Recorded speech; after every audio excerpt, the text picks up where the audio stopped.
Beloved souls, life may look like it has crushed you. The storm may rage, doors may close, and shadows may whisper that it's over.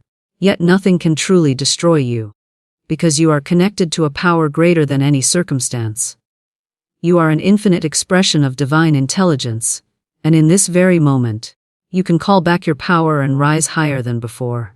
When everything seems lost, you must first stop and declare the truth. Speak aloud.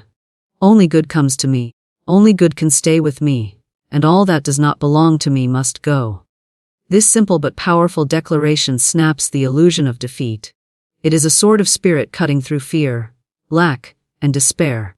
The instant you say it, you shift the vibration around you and open the door to your comeback. Life's apparent destruction is often not punishment but preparation. Old patterns are being stripped away so the real you can emerge. In this moment of seeming loss, turn inward and affirm, "This is my divine turning point. Everything that appears against me is now working for me." You will feel an invisible force begin to reorganize your life toward harmony. Do not dwell on the wreckage. Do not rehearse the pain. Lift your words, your thoughts, and your heart into the unseen realm of infinite supply and protection. Speak as though the miracle is already here. Walk as though the victory is already won. Every time you speak words of power and faith, you build a new reality. Remember, the instant you call on divine order, chaos begins to dissolve. The moment you call on divine justice, wrongs begin to right themselves. When you call on divine supply, what you need comes rushing toward you in perfect ways. The comeback begins the moment you decide to stand on truth instead of appearances. Here is the instant comeback method. Pause, breathe, and declare the highest truth you can conceive. Forgive the past. Release the blame. Bless the wreckage. Then affirm your new reality with absolute certainty. Keep speaking it until you feel the shift, and then act from that inner knowing. Life will mirror back your new vibration, and what seemed destroyed will transform into the stepping stones of your greatest good. You are never at the mercy of life's blows. You are at the center of a divine pattern that cannot be broken. The power within you is greater than any crisis, greater than any loss, greater than any failure. Speak the word of power, stand in your divine authority, and watch how quickly your world rearranges itself for your good. Declaring your power is the very first act of reclaiming your life. When everything appears to be falling apart, it begins as a quiet inner decision, but carries the weight of worlds, because your words and thoughts are creative forces. When life seems to destroy you, the outer picture is only a reflection of old beliefs, fears, and patterns that have reached their expiration date. In that moment, it is easy to feel helpless, to accept the verdict of circumstances, and to collapse into despair. Yet the truth is that your spoken word, your conscious affirmation, and your decision to stand in your own authority have the power to rearrange reality. Declaring your power means refusing to let appearances dictate your identity. It means choosing, in the face of chaos, to affirm your divine connection, your worth, your wholeness, and your ability to receive good, even when nothing in the physical world seems to confirm it. Every declaration is a seed planted in the invisible soil of spirit, and that soil is always fertile, always ready to bring forth a harvest according to your words. Begin by pausing and breathing deeply. In the midst of crisis, your breath anchors you in the present moment and allows you to hear the still small voice within. Then speak aloud even if your voice trembles. Say words such as, "I am not defined by this circumstance. I am defined by my divine essence. All power is given unto me to transform this situation." These words, spoken with conviction, change your inner atmosphere. They call back scattered energy. They lift you from the vibration of fear to the vibration of possibility. They shift your posture from victim to creator, from collapse to command. This is not pretending or denying. It is invoking a deeper reality that has always been available, but was hidden under the noise of fear. The moment you speak with authority, you send a signal to the universe that you are ready for alignment, and life begins to conspire with you rather than against you. Declaring your power also means being deliberate with your self-talk. In times of loss or disappointment, the mind will offer endless rehearsals of worst-case scenarios, self-blame and doubt. To declare your power, you must interrupt that inner narrative and install a new one. Speak affirmations of your strength, your guidance, your inevitable restoration. You might say, "Everything I need is now flowing to me. Only good can come. Only good can stay." Such statements may seem simple, yet they carry profound spiritual technology. They align your subconscious with the vibration of solution instead of problem. They invite unseen help, intuitive nudges, and synchronistic opportunities. They turn your attention away from what is falling apart and toward what is being born. Each time you speak powerfully and intentionally, you reclaim territory within your own mind and energy field that might otherwise be ceded to fear. There is also a physical element to declaring your power. Stand tall even if you feel broken. Straighten your spine, open your chest, and breathe deeply. This posture sends a message to your nervous system that you are safe, capable, and ready. It makes your declarations more potent because your body and mind are aligned. When you speak from a grounded, uplifted posture, your words carry resonance. They echo in your subconscious and ripple outward into the collective field. Imagine each declaration as a pebble dropped into a still pond. The ripples extend far beyond what you can see, influencing circumstances, drawing in people and resources, and dissolving obstacles. Your declarations are not just private thoughts. They are active forces of creation shaping your comeback moment by moment. Another aspect of declaring your power is choosing the identity you wish to inhabit. Instead of saying, "I am broken," or "I am defeated," you claim a new self-concept aligned with resilience and abundance. You say, "I am whole, I am guided, I am supported, I am unstoppable." Identity statements are powerful because they sink directly into the subconscious, which then organizes your perceptions and actions to match. The subconscious mind cannot resist the repeated, emotionalized statement of identity. It will find ways to prove you right. When you identify as someone who is whole and capable, your choices, your body language, and your intuitive impulses shift accordingly. This is how your inner declaration begins to rewrite your outer experience. Declaring your power is also an act of self-permission. So often people wait for external validation before they feel allowed to rise. But the comeback begins when you grant yourself permission to move forward, to be happy again, to succeed after failure, to receive after loss. Saying aloud, "I permit myself to thrive," or "I now allow good into my life," dissolves unconscious blocks. These words bypass the old stories that say you must struggle, prove yourself, or earn your worth. They align you with a truth beyond conditions, that you are already worthy, already loved, already connected to infinite supply. When you stand in that knowing, the so-called ruins of your life become the foundation for your next expansion. It is also vital to understand that declaring your power is not a one-time event but a practice. You do it daily, hourly if needed. You hold the declaration as a living mantra in your mind. When fear returns, you speak again. When doubt creeps in, you reaffirm. Each time you declare, you strengthen the neural pathways of confidence and faith. Each time you declare, you diminish the grip of old patterns. Over time, this practice rewires your consciousness so deeply that even before circumstances change, you feel the comeback happening inside you. That inner shift is the true power. The outer results follow as a natural reflection.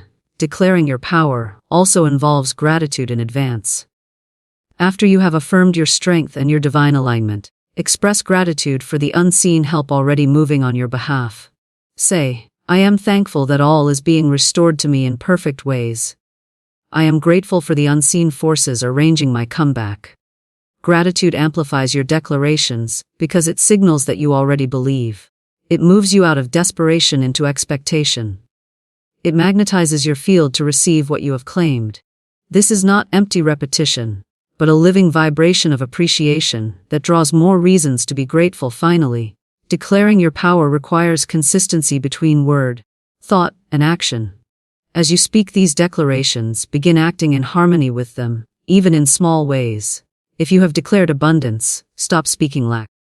If you have declared healing, stop rehearsing the injury. If you have declared guidance, start trusting your intuition. Aligning your behavior with your words accelerates the comeback process because it creates congruence.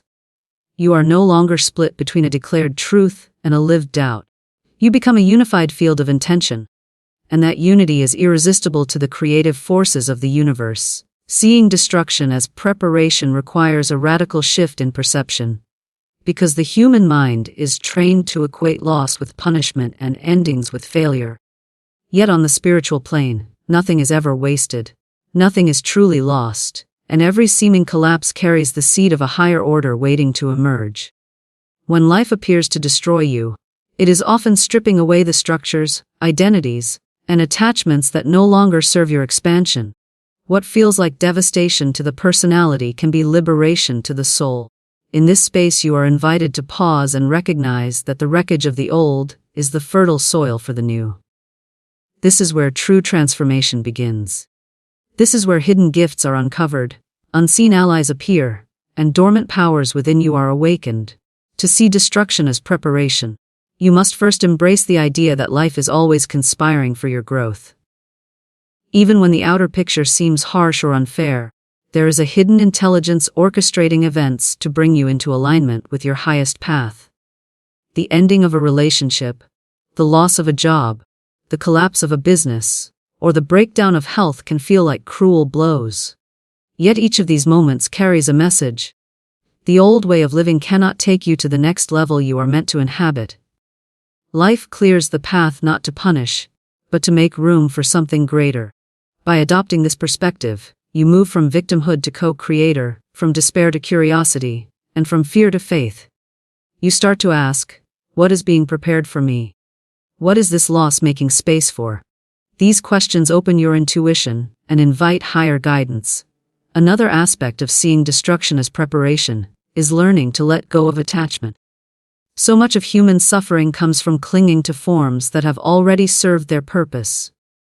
When you see life through the lens of spiritual evolution, you understand that forms are temporary but essence is eternal. Jobs, homes, titles, and even identities are vessels for your growth. When their time is complete, life may dissolve them so you can move on to a new expression. Instead of resisting the dissolution, you bless it and release it. This doesn't mean you don't feel grief or disappointment, it means you don't become imprisoned by it. You allow yourself to experience the emotions, but also hold space for the understanding that something larger is at work. This attitude accelerates your recovery and draws new opportunities faster, because you are not blocking the flow with bitterness. Seeing destruction as preparation also involves reframing the narrative you tell yourself. Instead of saying, "My life is falling apart," you say, "My life is rearranging for my highest good." Instead of saying, "I'm being punished," you say, "I'm being prepared." This shift in language rewires your subconscious and trains your perception to look for evidence of the new. You become a detective of grace, scanning for signs of alignment rather than signs of loss. This mental posture allows you to spot the hidden doorways that open only in times of transition. It helps you notice the subtle invitations, the new contacts, the fresh ideas that might have been invisible if you were fixated on the wreckage. In this way, your perception itself becomes a tool for your comeback. A critical part of this process is self-inquiry. Ask yourself what beliefs, habits, or patterns the destruction is inviting you to release. Perhaps an old self-image of unworthiness is being shattered so you can step into confidence. Perhaps a limiting belief about scarcity is being dissolved so you can experience abundance. Perhaps an outdated definition of success is being broken so you can discover authentic fulfillment. Every breakdown holds a clue about what is ready to be healed or transcended. When you identify and release these outdated patterns, you accelerate your transformation and make space for the new energy trying to enter your life. This is not about self-blame but about self-liberation. You understand that the universe mirrors your inner state, and that every outer shift corresponds to an inner invitation. Another key to seeing destruction as preparation is practicing surrender. Surrender does not mean giving up, it means releasing control over the form and timing of outcomes. It is a conscious decision to trust that even though you cannot yet see the plan, there is one unfolding with precision. This trust allows you to stay calm in the midst of uncertainty. It keeps your nervous system regulated and your intuition clear. From this place of calm trust, You are more receptive to creative ideas, supportive people, and unexpected solutions. You are no longer frantically trying to rebuild the old, but are open to being guided toward the new. This openness is magnetic. It draws into your experience exactly what you need for your next chapter. Seeing destruction as preparation also means cultivating resilience. Resilience is not just bouncing back, it is bouncing forward into a new level of strength and awareness. Each time you navigate a breakdown with faith and intention, you become stronger, wiser, and more compassionate. You build an inner reservoir of confidence that no external event can shake. This inner strength becomes part of your spiritual infrastructure, allowing you to handle future challenges with greater ease. It also makes you an inspiration to others who may be going through their own dark night. Your ability to hold the vision of preparation, rather than punishment, becomes a beacon of hope, showing others that they too can rise from apparent ruin. You can also anchor this perspective through daily practices. Journaling your insights during times of loss helps you recognize the patterns and lessons emerging. Meditation quiets the mind so you can hear your inner guidance. Affirmations such as, "This ending is a divine beginning," or "Everything is being rearranged for my highest good," reinforce the new paradigm. Gratitude practices train your brain to focus on what remains rather than what has been removed. These small but consistent practices strengthen your capacity to hold the vibration of preparation, even when circumstances tempt you to despair. They become your spiritual toolkit for navigating change. Another layer of seeing destruction as preparation is realizing that it often clears karmic or generational patterns. Sometimes the breakdown you experience is not even entirely yours. It may be the unwinding of ancestral beliefs, collective fears, or inherited limitations. By facing and transcending these patterns, you become a pivot point for healing not only yourself, but your lineage and community. You free future generations from carrying the same burdens. This understanding brings a sense of purpose to your pain. You realize you are participating in something larger than yourself. A collective evolution that requires old structures to crumble so new ones can be born finally. Seeing destruction as preparation calls forth your creativity. When old systems fall apart, you are invited to innovate, to imagine new possibilities, to craft a life that reflects your authentic self. In the vacuum left by the old, your creative power rushes in. You may find yourself inspired to start a new project, explore a new calling, or connect with people who resonate with your next level. This creative surge is the very energy of life expressing itself through you in fresh ways.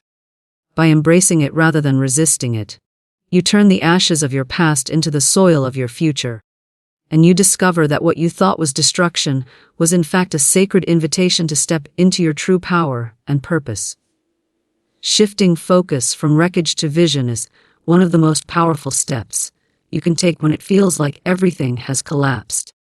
The mind will naturally gravitate to what has been lost, rehearsing it over and over, scanning for proof of danger, clinging to memories of what used to be. This is a survival response, but it becomes a prison if left unchecked. To rise from devastation, you must train your attention to leave the ruins behind and turn toward the new horizon. This is not denial but conscious creation. It is a choice to withdraw energy from what no longer serves you and pour it into the vision of what you desire to experience next. The moment you begin to do this, the atmosphere around you shifts. You start to feel a flicker of possibility where before there was only despair. You begin to see glimpses of pathways you could not notice while staring at the wreckage. The first step in shifting focus is acknowledging the wreckage without letting it define you. You see it, you name it, and then you gently take your attention off it. Instead of rehashing the loss, you allow yourself to imagine something better. Visualization is a key tool here. When you visualize, you are rehearsing a new reality, training your mind to recognize opportunities aligned with your vision. Picture yourself on the other side of the crisis, strong, centered, abundant, at peace. Let your imagination paint details. Where are you? What are you doing? How does it feel? By dwelling on this new picture, you begin to overwrite the neural pathways of fear and despair with pathways of hope and expectancy. You become like an artist painting over an old canvas. not erasing what was there but transforming it into something new. Another aspect of shifting focus from wreckage to vision is choosing your language carefully. Words are carriers of power. Every time you describe your situation as hopeless, ruined, or destroyed, you reinforce that vibration in your field. When you shift your words to describe the future you are creating, you energize a new pattern. Speak of possibilities, openings, and miracles. Even if your outer world has not yet changed, your spoken word begins to sculpt the invisible substance of reality. You could say, "I am stepping into a new chapter filled with blessings," or "Everything is aligning for my highest good." These phrases may seem small, but they are like tuning forks. They set your inner frequency to match your desired outcome. Over time, that frequency draws to you people, resources, and circumstances that mirror your new focus. It is also important to curate your environment during this shift. The images, conversations, and media you expose yourself to can either anchor you in the past or propel you into your future. Surround yourself with uplifting books, inspiring music, supportive friends, and environments that remind you of your potential. Clear out physical clutter that ties you to the old chapter. This signals to your subconscious that you are serious about moving on. Create a vision board, or a digital folder of images representing the life you are stepping into. Visit it daily. Let it become more real to you than the rubble of what has been lost. This practice anchors your focus and helps retrain your nervous system to expect joy and success, rather than fear and failure. Shifting focus from wreckage to vision also involves practicing gratitude in the present moment. Gratitude might seem impossible in the midst of loss, but it is a powerful pivot. Start small. Be thankful for a supportive friend, a moment of peace, or even the breath in your lungs. Gratitude turns your attention to what remains and to what is possible. It opens your heart, softens resistance, and allows life to flow again. The more you appreciate, the more you find to appreciate. This upward spiral gradually lifts you out of despair and into the frequency of creation. Gratitude is like a bridge connecting the old chapter to the new. It carries you safely over the gap between what was and what will be. Another key to shifting focus is learning to manage your inner dialogue. When your mind drifts back to the wreckage, gently bring it to the vision.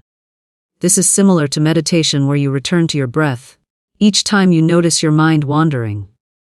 Every time you redirect your thoughts, you are strengthening the muscle of conscious focus. Over time, it becomes easier and more natural to dwell on possibility rather than limitation.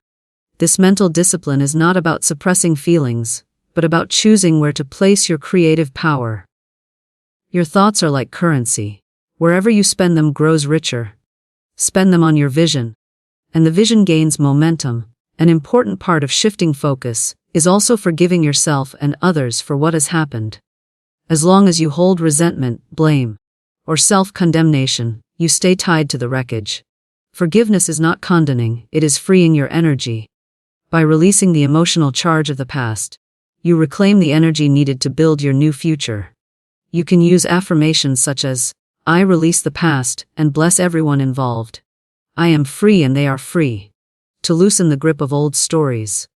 This frees your heart to dream again, to feel joy again, and to allow new experiences to enter. Without forgiveness, your vision will always be clouded by yesterday's pain. With forgiveness, your vision becomes clear and vibrant. Shifting focus also requires acting. As if.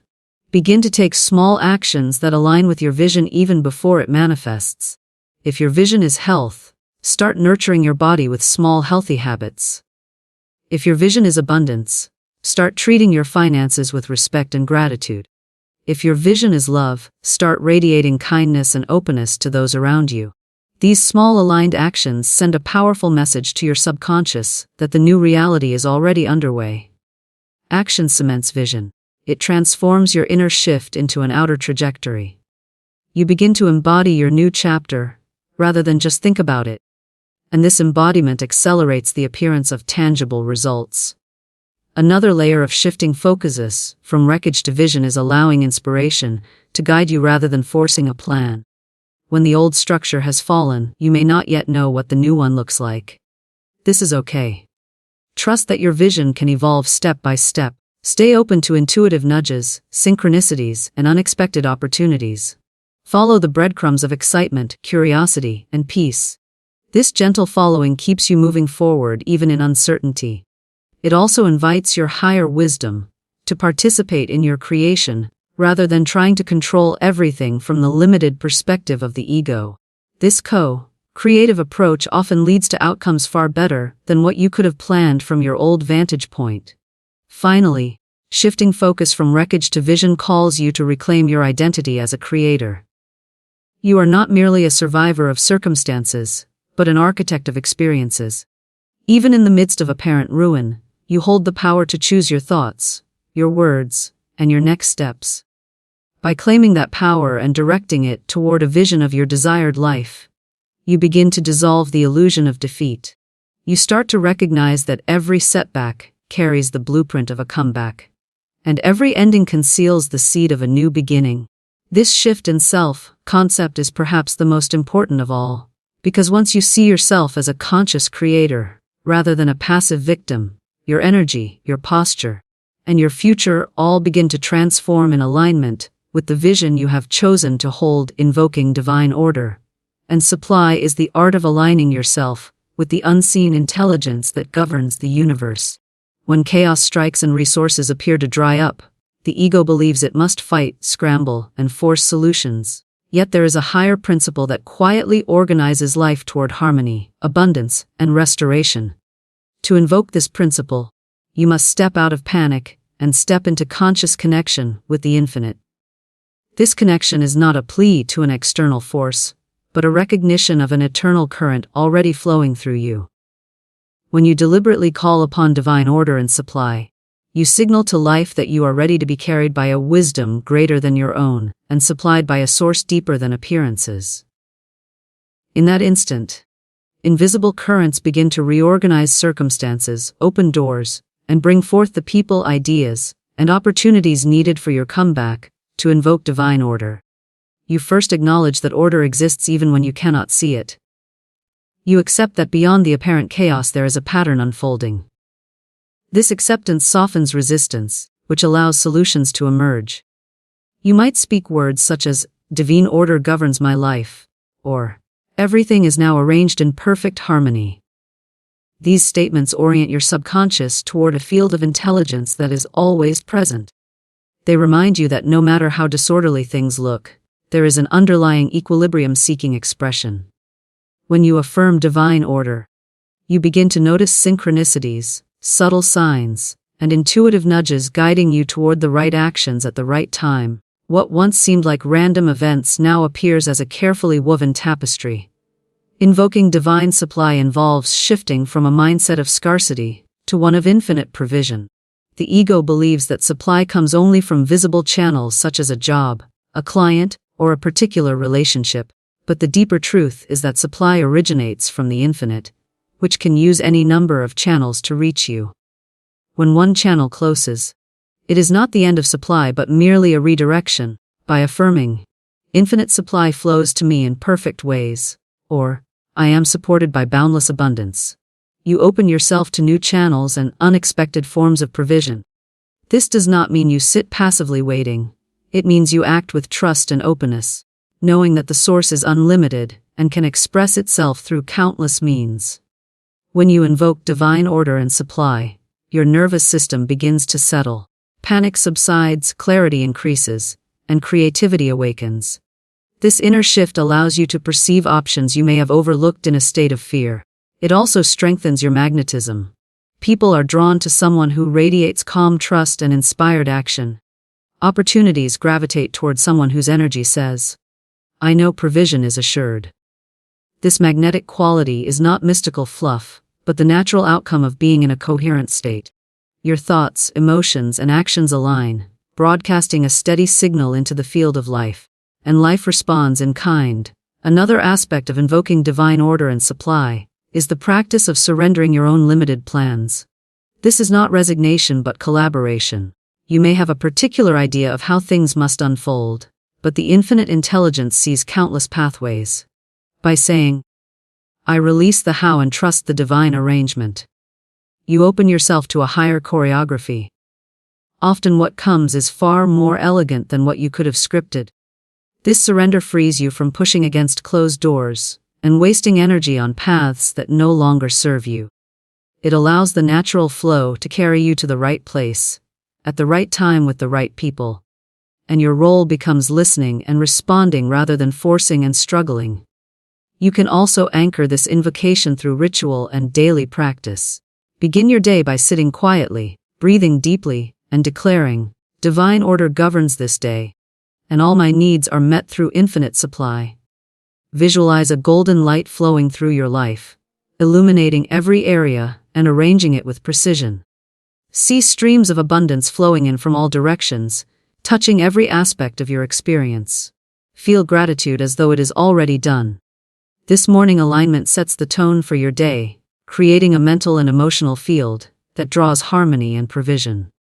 Throughout the day, whenever you feel doubt or fear, return to these affirmations. In this way, invocation becomes a living dialogue with the infinite rather than a one-time plea. Gratitude plays a key role in invoking divine supply. By thanking the unseen in advance, you demonstrate faith in its reality.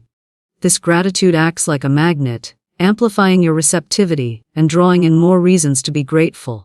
Even if your outer world still shows evidence of lack or disorder, maintain a spirit of thankfulness for the order and abundance now taking shape beneath the surface. This practice builds your capacity to hold the vibration of abundance long enough for it to crystallize into form.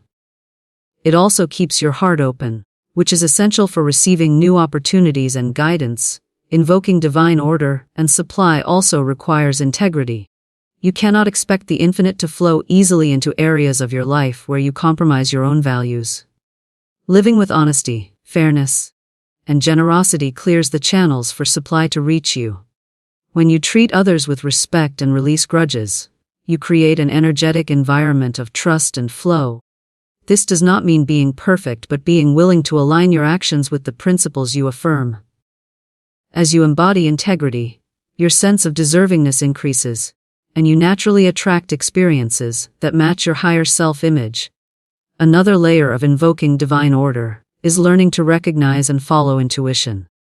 Intuition is the voice of the infinite within you, the subtle whisper that guides you through uncertainty. When you quiet your mind through meditation, prayer, or nature walks, you hear this inner guidance more clearly. Acting on these nudges, even when they defy logic, often leads to breakthroughs in supply and order. This partnership with intuition turns life into a dynamic conversation rather than a static plan. You receive guidance, you act on it, and you witness the results, which reinforces your trust and strengthens the channel of communication. It is also powerful to couple invocation with generosity. When you give from a place of trust, you affirm that supply is unlimited. This does not mean giving recklessly but consciously sharing your time, energy, or resources with the knowing that you cannot outgive the infinite. This act of giving creates a flow that returns to you multiplied. It breaks the grip of fear and hoarding, signaling to your subconscious that you live in a universe of abundance. As you give, you also become a channel through which divine supply flows to others, which further increases the flow through your own life. Invoking divine order and supply changes your relationship to timing. Instead of demanding that things happen on your schedule, you learn to trust perfect timing. This patience is not passive but expectant. You stay alert, prepared to act when the right moment arrives. You understand that delays are not denials but alignments. This perspective transforms waiting from frustration into gestation, a period where unseen forces are arranging the details for your benefit. As you relax into this trust, your energy becomes more coherent, which accelerates the manifestation of what you have invoked. Finally, invoking divine order and supply strengthens your identity as someone who is guided and supported. This self-concept is powerful because it directs your expectations and actions. You start to walk, talk, and plan as someone who knows they are never alone and never without resources. This identity attracts circumstances that confirm it. The more you live as though divine order and supply are your reality, the more evidence you receive. Over time, this becomes not just a belief, but an unshakable knowing. A steady foundation that carries you through any upheaval with grace and confidence. standing in unwavering faith, is the anchor that holds you steady when the storm threatens to pull you under. In moments of apparent loss or chaos, the mind will grasp at every possible scenario of defeat, projecting worst-case outcomes and amplifying fear. Unwavering faith is not blind optimism. It is a deliberate alignment with a higher reality than the one you see with your eyes. It is the decision to plant your consciousness in the soil of the unseen, to trust that beneath the surface the roots of your next chapter are already forming. This kind of faith becomes a living energy that sustains you when everything else falls away. It becomes a force field of stability around your mind and heart, shielding you from despair and opening the way for solutions, synchronicities, and breakthroughs to emerge naturally. To cultivate unwavering faith, begin by recognizing the difference between appearances and essence. Appearances are temporary. They are shifting arrangements of circumstances that arise and dissolve. Essence is the eternal current of life, the invisible intelligence that governs growth, renewal, and restoration. When you choose to stand in faith, you are choosing essence over appearances. You are declaring, "I trust that beyond what I see there is a benevolent order unfolding." This declaration does not deny the reality of pain or challenge, but acknowledges that it is only part of the picture. Faith expands your awareness beyond the narrow frame of the current moment, and allows you to glimpse the larger tapestry being woven on your behalf. Standing in unwavering faith also means managing your mental environment with great care. Your thoughts are like seeds, and faith is the soil. When you allow seeds of doubt, fear, and negativity to dominate, your inner soil becomes hostile to growth. But when you consistently plant seeds of trust, gratitude, and expectation of good, your inner soil becomes fertile ground for miracles. This mental discipline requires daily practice. You can use affirmations such as, "I walk in faith and everything aligns for my highest good," or, "I am supported by an unseen power working for my benefit." Each repetition strengthens the neural pathways of faith and weakens the grip of fear. Over time, faith becomes your default state rather than an occasional effort. Another key aspect of unwavering faith is emotional regulation. Fear and anxiety may still arise, but faith gives you tools to calm your nervous system and return to center quickly. Practices like slow breathing, meditation, and visualization help anchor your body in the present moment, where you can access your faith more fully. When you feel panic rising, you can place your hand over your heart, breathe deeply, and repeat your affirmations until your energy steadies. This physical act reinforces the mental choice to trust rather than collapse. Faith is not a static belief, but a lived practice of returning to calm and clarity each time you are triggered. Standing in unwavering faith also calls for patience. The ego often wants instant results as proof that faith is working, but true faith does not hinge on external evidence. It holds steady even in uncertainty. This patience is not passive waiting but active expectancy. It is knowing that unseen forces are arranging everything in your favor, and that timing is part of the divine orchestration. You can practice this by shifting from demanding when to affirming is unfolding perfectly. This reframing relieves pressure, relaxes your energy, and allows the manifestation process to complete without interference. The more patient you become, the more easily things flow, because you are not constantly disrupting the process with doubt. Another dimension of unwavering faith is acting as if your desired outcome is already certain. This is where faith becomes embodied. You start making decisions from the perspective of someone who already trusts the path, rather than from fear or scarcity. You carry yourself with quiet confidence, you speak with conviction, and you make aligned choices even if the outer evidence has not yet caught up. This embodiment strengthens the vibration of faith and signals to life that you are serious about your new reality. Small steps taken in faith create momentum, and that momentum becomes a magnet for opportunities that match your conviction. Faith also thrives on community and positive influence. Surround yourself with people, stories, and environments that reinforce your belief in possibility. When you hear examples of others rising from setbacks, it strengthens your own conviction that you can do the same. When you spend time with individuals who hold a vision of your success, their energy amplifies your own. If you lack such a community, you can create it through books, recordings, and teachings that uplift and inspire you daily. This constant exposure helps you hold your vibration of faith, even when the world around you seems to doubt or discourage it. Gratitude is another powerful partner to unwavering faith. By giving thanks for outcomes before they manifest, you demonstrate trust in their inevitability. This act of gratitude in advance cements your faith and aligns your energy with the vibration of already having received. It removes desperation and replaces it with serene expectation. Even when you face obstacles, you can find something to appreciate. Your own resilience, a supportive friend, a moment of clarity. Each expression of gratitude reinforces your belief that life is ultimately supportive and generous. This belief then becomes a self-fulfilling prophecy, drawing more support and generosity into your experience. Standing in unwavering faith also involves forgiveness and release. Holding on to resentment, guilt, or self-blame creates static in your energy field that interferes with your ability to receive guidance and support.